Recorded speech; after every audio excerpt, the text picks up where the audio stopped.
भारत मुस्लिम राष्ट्र बनने की ओर अग्रसर हो रहा है, क्योंकि हमारे हिंदू सनातन धर्म के सभी युवक और युवतियां सब नशे में धुत हो गए हैं, उन्माद में पागलपनी का शिकार हो गए हैं और पूरे दुनिया का नजर भारतवर्ष पे टिका हुआ है कि भारत कब इस्लाम राष्ट्र घोषित हो जाए, इस्लाम राष्ट्र कब यह बन जाए। सभी देशों की आदमी का इस पर नजर टिका हुआ है, क्योंकि भारत एक हिंदू सनातन धर्म का देश है और पूरे दुनिया में लगभग 57 देश मुस्लिम कंट्री का है और पूरे पृथ्वी पर एक भी देश हिंदू सनातन देश नहीं है। तो आखिर हम कैसे नहीं मानेंगे कि हमारा भारतवर्ष मुस्लिम धर्म की तरफ और अग्रसर हो रहा है, क्योंकि बहुत सारे मीडिया का रिपोर्ट है जो भारत 2047 तक मुस्लिम राष्ट्र बन जाएंगे, क्योंकि भारत के जितने भी युवा और युवती हैं वह उन्माद में पागलपनी का शिकार हो चुके हैं, वह शराब सिगरेट नशा में धुत हो चुके हैं, क्योंकि भारतवर्ष के जितने भी युवा हैं वह देश की भविष्य हैं। वह देश को भविष्य क्या दे पाएंगे, क्योंकि वो तो नशा का शिकार हो चुका है। उनको तो भारतवर्ष के बारे में कुछ पता नहीं है जो भारत कहाँ जा रहा है। आखिर हम भारत की रक्षा कैसे करें, भारत की देखभाल कैसे करें, आखिर हम वोटिंग कहाँ डालें, क्या करें नहीं करें, कुछ डिसीजन नहीं ले पाता है, क्योंकि उनका ब्रेन जो है विकलांग हो चुका है। किसी और के कहने पे चलने पे उनका ब्रेन जो है वाश कर दिया गया है। जो हम कहाँ वोट डालें कहाँ नहीं डालें, देश का भविष्य को हम सुरक्षित कैसे करें, या देश में वोट हम किसको करें, या राष्ट्र को वोट करें, या गांव को वोट करें, या राज्य को वोट करें, उन्हें कुछ नहीं पता है और देश बर्बादी की ओर अग्रसर हो रहा है। तो यह आज से 1400 वर्ष पहले से ही मुस्लिम लोगों का इस पर नज़र है, भारत पर, जो भारत मुस्लिम राष्ट्र कैसे घोषित हो। क्योंकि 70 साल से कांग्रेस जब सत्ता में थे तो वह भी यही सोच रहे थे कि यह मुस्लिम राष्ट्र बन जाए, लेकिन ऐसा नहीं हुआ। लेकिन जिस हिसाब से भारतवर्ष चल रहा है उसमें मुस्लिम राष्ट्र होने में देर नहीं लगेंगे, क्योंकि हमारा भारत देश में लगभग 15 राज्यों में मुस्लिम राज्य है, उनका दबदबा है। आज हम लोग यूपी में अगर श्री राम का नारे लगाते हैं तो वहाँ आपको गोली मरवा दिया जाता है कारपेंटरों पे। आज हम बंगाल में श्री राम का नारे लगाएंगे तो वहाँ भी आपको गोली चलवा दिया जाएगा या मार दिया जाएगा ममता बनर्जी द्वारा। तो यह भारतवर्ष की बात है, यहाँ पर खुद की रक्षा खुद करना होगा। हम किसी को बात को आखिर क्यों मानेंगे, हम किसी राजनेता या पुलिस प्रशासन के हिसाब से चलेंगे तो हमारा देश सुरक्षित नहीं रहेगा, क्योंकि हमें कोई बचाने नहीं आएगा। जब किसी की इज्जत लूट रहा होता है, किसी की घर का कब्जा कर रहा होता है या उसको मार रहा होता है तो हमें कोई बचाने नहीं आता है। वहाँ पर हम अपना रक्षा स्वयं करेंगे, क्योंकि भगवान श्री कृष्ण ने भी कहा है महाभारत में कि आत्मा रक्षितो धर्म। अपने आत्मा की रक्षा करने के लिए आप दूसरे को मार भी सकते हैं, क्योंकि आत्मा का रक्षा करना भी एक धर्म है, एक पुण्य का काम है। 19 जनवरी 1990 में 4.5 लाख कश्मीरी पंडित को भगा दिया गया और उस समय 4.5 लाख कश्मीरी पंडित को भगाया गया और वहाँ पर स्त्रियों को बीच सड़क पे लूटा गया। खून की धार, रोड सड़क भी भीग गए और वहाँ कोई पुलिस प्रशासन तक नहीं आए और उस समय गृह मंत्री मोहम्मद मुफ्ती शहीद थे। और उन्होंने क्यों नहीं एक्शन लिया, क्योंकि आपको कोई बचाने नहीं आएगा, क्योंकि आपका रक्षा आपको खुद ही करना होगा। क्योंकि अगर आप अपना रक्षा नहीं करेंगे तो आपको कौन बचाने के लिए आएगा। पूरे दुनिया का नज़र है, ये मीडिया का रिपोर्ट है। आज से पहले हम लोगों ने कंधार को छोड़ दिए, अफगानिस्तान को छोड़ दिए। आज से 400 साल पहले हमने अफगानिस्तान को छोड़ दिए।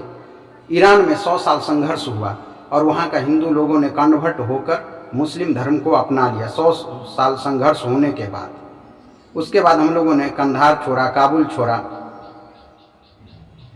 उसके बाद हम लोगों ने 400 साल पहले अफगानिस्तान को छोड़ दिए। उसके बाद हमने 200 साल पहले हिंदुकुश को छोड़ दिए। 100 साल पहले हमने तक्षशिला को छोड़ दिए। 70 साल पहले हमने पाकिस्तान को छोड़ा 30 साल पहले हमने, 40 साल पहले हमने पाकिस्तान, 70 साल पहले हमने तक्षशिला पाकिस्तान को छोड़ा, और 40 साल पहले हमने बांग्लादेश को छोड़ा, और 30 साल पहले हमने कश्मीर को छोड़कर भागे। आखिर हम कहाँ तक भागते रहे? आज हम पश्चिम बंगाल को छोड़कर भाग रहे हैं।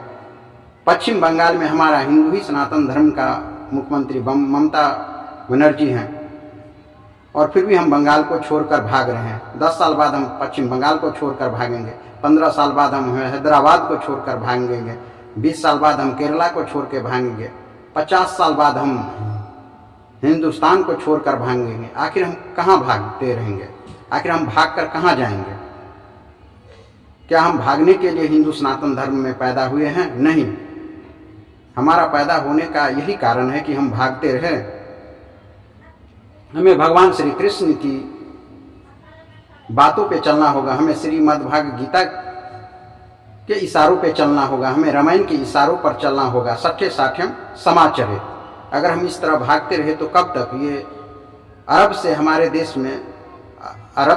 देश में 600 मुस्लिम आए हुए थे, और वह 600 मुस्लिम इस भारत देश में 20 करोड़ हो गए, और 20 करोड़ होने के बाद 1947 में पाकिस्तान बनाया गया। आज फिर से वही हालात हो गया है, जो आज 20 करोड़ मुस्लिम भारतवर्ष में, लगभग 25 करोड़ मुस्लिम है, तो फिर से उसे एक नया देश चाहिए। तो लगभग कितने हो गए? 45 करोड़ हो गए, मान लीजिए लगभग 50 करोड़। आज भारत से मुस्लिम अगर 1947 में अगर अलग नहीं हुआ होता तो आज भारत में हिंदुओं की क्या दशा होती? लगभग 50-60 करोड़ मुस्लिम हो जाते और हिंदू का नाम निशान मिट जाता।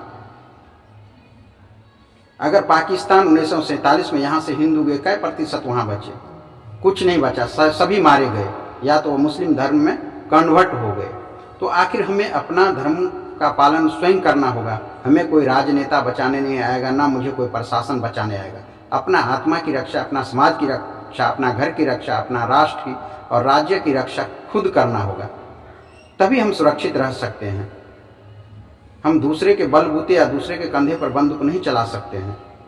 अपना आत्मा का रक्षा स्वयं करना होगा, तभी हम इस देश में रह सकते हैं। जानते हैं कि हमारे देश में नेता लोग हमको गीता रामायण क्यों नहीं पढ़ने देते हैं? हमारे स्कूल और कॉलेज में क्यों नहीं गीता रामायण को पढ़ाया जाता है? ताकि हम लोग समझदार बन जाए, और समझदार बन जाएंगे तो हम लोग नेता से सवाल जवाब करेंगे। तो इसलिए नेता ने हम लोगों को ब्रेन को अपाहिज बना दिया है, ब्रेन को विकलांग बना दिया है, ब्रेन को गुलाम बना दिया है। 1500 में वोट को खरीद करके हम लोगों को ब्रेन को डैमेज कर दिया है, ताकि हम लोग इसी तरह वोटिंग करते रहे, और हम लोग को जाति के नाम पर बंटवारा कर दिया, ताकि हम जात में बढ़ते रहे, छुआछूत में आपस में मरते रहे, और यह जनगणना चलते रहे, और हम लोग आपस में मर कट कर उन लोगों को वोट देते रहे, और हम लोग आपस में बट जाए, वह अपना पैसा कमाकर 7 पुश्त को खिलाए बैठाकर। तो हम उन नेताओं की बात पर अपना जीवन को कष्ट में डाल लेते हैं, और अपना समाज को बर्बाद कर लेते हैं, और अपना समाज में बट जाते हैं। ये ब्राह्मण है, ये वैश्य, ये शूद्र है, यह क्षत्रिय है, और इसमें बट कर हम आपस में लड़ते रहते हैं और छुआछूत का शिकार हो जाते हैं। और वह लोग मजा लूटता है विधानसभा, राज्यसभा, लोकसभा में बैठकर, और हम लोग उसकी बात को मान लेते हैं। आखिर हम क्यों न देश का भविष्य खुद चुने, कि हमको देश का भविष्य किससे चुनना है और किससे राष्ट्र का पिता बनाना है, राष्ट्र का प्रधान बनाना है, कैसे लोगों को जो हमारा देश की भविष्य को सुरक्षा करे, रक्षा करे। नहीं तो हम लोग सुरक्षित नहीं रह सकते हैं जिस तरह देश का भविष्य जा रहा है। आखिर हम लोग इस तरह कहाँ तक भागते रहें? इस तरह भागते भागते भारत इस दुनिया में 57 मुस्लिम कंट्री बन गया, और एक भी हिंदू राष्ट्र नहीं बना। आखिर कोई भी नेता या कोई भी सांसद या कोई भी मंत्री सदन में क्यों नहीं आवाज़ उठाता? संसद भवन में आवाज़ क्यों नहीं उठाता? राज्यसभा, लोकसभा में, विधानसभा में या विधान परिषद में आवाज़ क्यों नहीं उठाता है?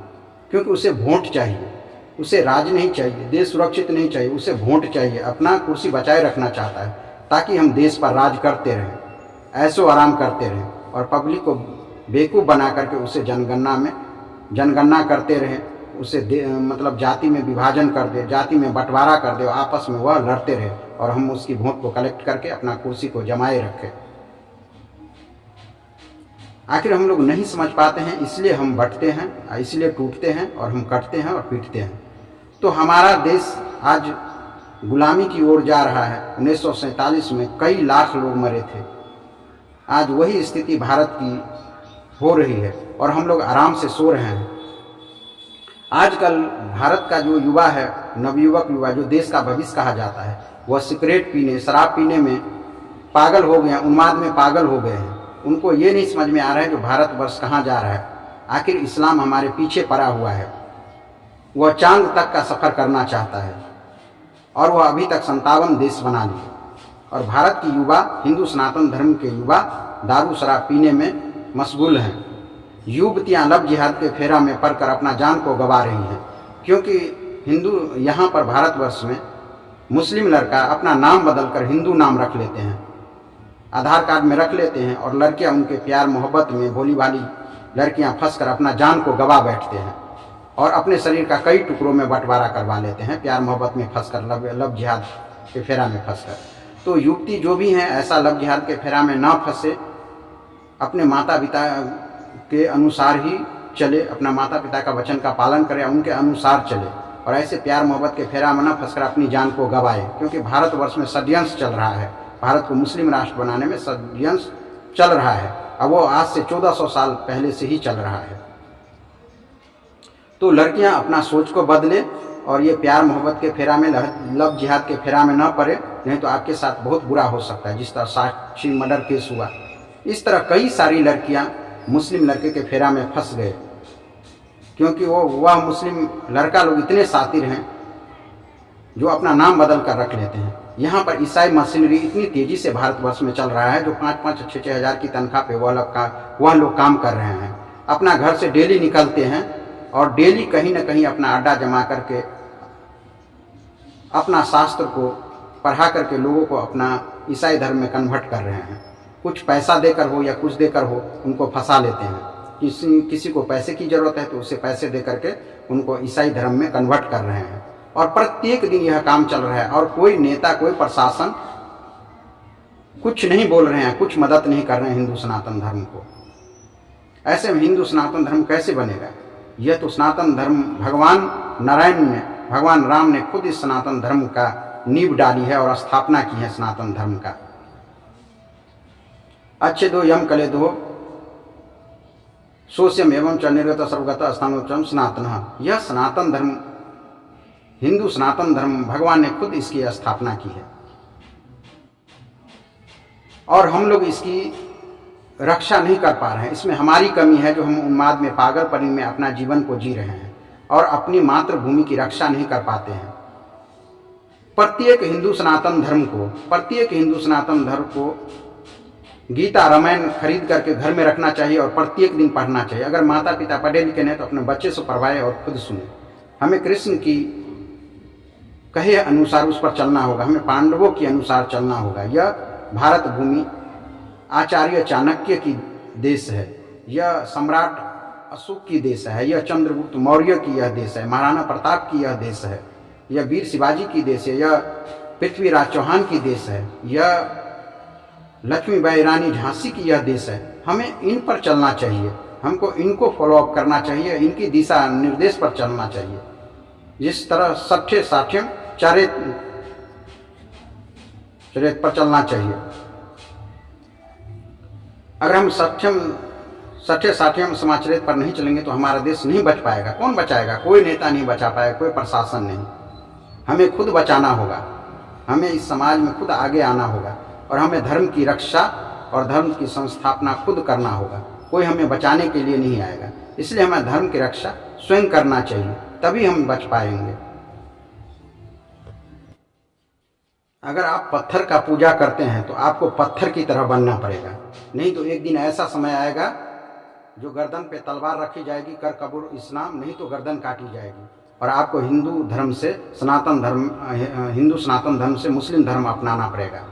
अगर आप पत्थर की पूजते हैं तो पत्थर की तरह आपको सख्त बनना पड़ेगा अपना धर्म के प्रति, अपना धर्म को बचाने के लिए, तभी यह धर्म बच सकता है। पांचों पांडव और कौरवों में भगवान कृष्ण धर्म की संस्थापना किए और सत्य का साथ दिए और पांचों पांडवों ने धर्म का साथ दिए और बड़े से बड़े वीर योद्धा, दिग्गज योद्धा जैसे सबको सर्वनाश कर दिए। कौरवों की सेना में कैसे वीर वीर योद्धा थे, भीष्म पितामह थे, द्रोणाचार्य, कृपाचार्य, कर्ण, दुर्योधन जैसे बड़े बड़े योद्धा थे, अश्वत्थामा जैसे योद्धा थे और सभी को सर्वनाश कर दिए, क्योंकि धर्म का साथ दिया। पांचों पांडवों ने धर्म का साथ दिया, भगवान श्री कृष्ण की चलाए हुए रास्ते पे चले और धर्म का साथ दिया और उनकी विजय हुई। अगर आपके पास दिमाग नहीं है, अब सोचने समझने की शक्ति अगर आपके पास नहीं है, तो आप अगर कोई सनातन धर्म की रक्षा कर रहा है और आगे आ रहा है तो उनका टांग मत खींचिए, उनका साथ दीजिए, बल्कि उसका टांग खींचने का काम नहीं कीजिए, उनका साथ दीजिए। साथ देने में भी बहुत बड़ा पुण्य होगा। कोई अगर सनातन धर्म के आगे आ रहा है, उनकी रक्षा कर रहा है, तो आप उनकी साथ तन मन धन से दीजिए और समाज को भी कहिए साथ देने के लिए। तभी यह देश आगे बढ़ेगा और यह देश सुरक्षित रहेगा, क्योंकि यह भगवान की देश है, यह ईश्वर की देश है, यह भगवान की देश है, ईश्वर की देश है। हिमालयन समारभ्य यावत हिंदू सर्वोभ्रम तदेव निवेदितम देशम हिंदू स्थान पर्यते। यह भगवान राम ने, भगवान नारायण ने खुद धर्म की संस्थापना करके भारत को बनाया है और भारत देश ईश्वर का देश है, देवी देवताओं का देश है, ये माता बहनों का देश है। यहाँ पर नारी की पूजा होती है, ये नारियों की देश है और इस्लाम में नारी का कोई महत्व नहीं है, कोई इज्जत नहीं है। वह गलत नज़र से देखते हैं स्त्री को। तो यह भारतवर्ष महान क्यों कहा जाता है? क्योंकि यह नारी का देश है, स्त्री का देश है। यहाँ पर स्त्री को पूजा जाता है, उसकी मान सम्मान की, इज्जत की रक्षा की जाती है। तो सभी हिंदू सनातन धर्मियों को प्रत्येक घर में अपना गीता और रामायण खरीदे और खरीद कर रखे, उसे डेली पढ़े। और आप अगर गीता और रामायण को पढ़ लेते हैं तो आप पावरफुल आदमी बन जाते हैं और आपकी धर्म का रक्षा होना चालू हो जाएगा। क्योंकि आप जब भी गीता रामायण को पढ़ेंगे तो आपके अंदर की जो छुपी हुई शक्ति है वो जाग जाएगा और आप भारतवर्ष के लिए इतिहास रच देंगे और धर्म की रक्षा करेंगे। और हिंदू सनातन धर्म की रक्षा करके आप अपना भी कल्याण कर सकते हैं और हिंदू सनातन धर्म की बहू बेटी, युवक युवतियाँ सभी को रक्षा कर सकते हैं। तो आप सभी आदमी गीता और रामायण को जरूर खरीदें, सोचे नहीं, इसे खरीद कर पढ़ें। पढ़ने के बाद ही आपको पता चलेगा जो भगवान कृष्ण ने क्या समझाया है दुश्मन के प्रति, जो दुश्मन के प्रति कैसे सख्त रहना है। हमारे देश में जो भी बहुत सारे ऐसे जयचंद हुए हैं जो मुस्लिम का साथ देते हैं, यह मेजॉरिटी इज मस्ट पावर, ये मेजॉरिटी का देश है। हिंदू सनातन धर्म 80% है, कहने में 80% है। तो सोचना आपको है जो हम कैसे हिंदू सनातन धर्म की रक्षा करें। सभी आदमी गीता रामायण को खरीद कर रखें और पढ़ाई करें, दुश्मन खुद कमजोर हो जाएगा। तो धन्यवाद दर्शकों, आप लगते हैं समझ गए होंगे कि हमको कैसे धर्म की रक्षा करना है और धर्म की संस्थापना करना है। धन्यवाद। भगवान राम आपकी कृपा बरसाए।